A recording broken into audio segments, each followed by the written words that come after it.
గౌరవించకుండా కోర్టుకి లాగి తల్లిని అవమానిస్తే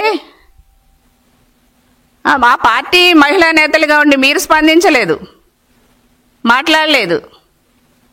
మళ్ళీ మీరందరూ కూడా ప్రజల గురించి ప్రజలకు మేలు చేస్తామనేసి మీరు మాట్లాడతారు.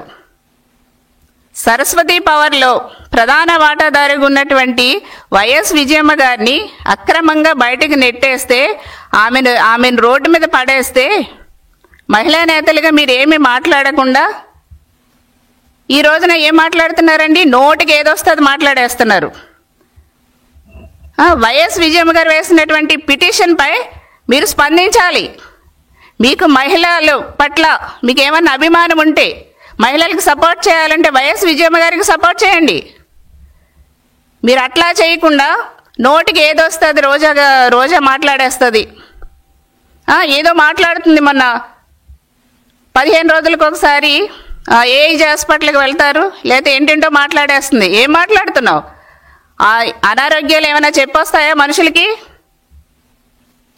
మరి మనకి ఒంట్లో బాగాలేనప్పుడు హాస్పిటల్కి వెళ్తావా, ఎక్కడికి వెళ్తావు నువ్వు? మరి నువ్వు చెన్నై హాస్పిటల్కి వెళ్తున్నావు కదా, నువ్వు మందులు వేసుకోకుండా బయటికి రాలేవు కదా. ప్రతిదీ కూడా ఆలోచించి మాట్లాడాలి. పబ్లిసిటీ పిచ్చితో నోటికి ఏదొస్తే అదే మాట్లాడేసి పెద్ద చిన్న తారతమ్యాలు లేకుండా మాట్లాడకూడదు. విలువలను కాపాడుకోవాలి, గౌరవించాలి. సబ్జెక్ట్ పరంగా ఎక్కడ తప్పు జరిగిందంటే చెప్పండి, స్వీకరిస్తాం.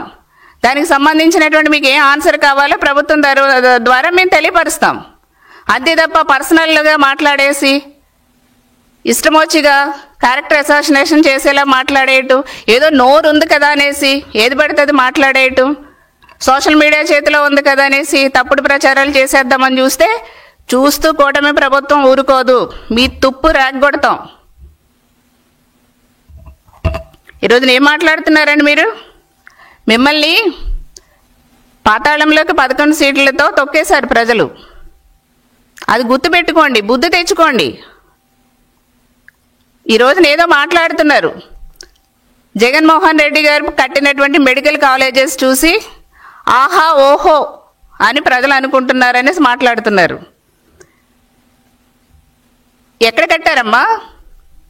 అలా కడితే ఎన్ఎంసి నేషనల్ మెడికల్ కమిషన్ వచ్చి ఇక్కడ ఎట్లాంటి కట్టడాలు లేవు, ఎట్లాంటి ఇన్ఫ్రాస్ట్రక్చర్ లేదు అనేసి ఎందుకు రిఫ్యూజ్ చేశారు? ఓసారి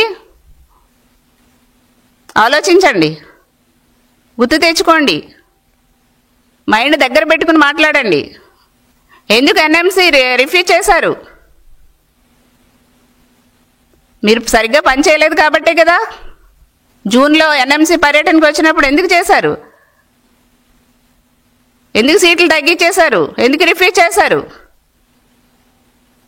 నోరుంది కదా అనేసి ఇష్టం వచ్చినట్టుగా మాట్లాడేస్తే ఇక్కడ ఎవరు కూడా కూటమి ప్రభుత్వంలో చూస్తూ ఊరుకోరు.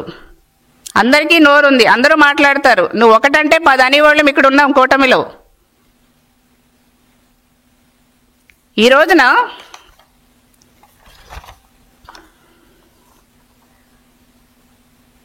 రాజకీయ కక్షలతో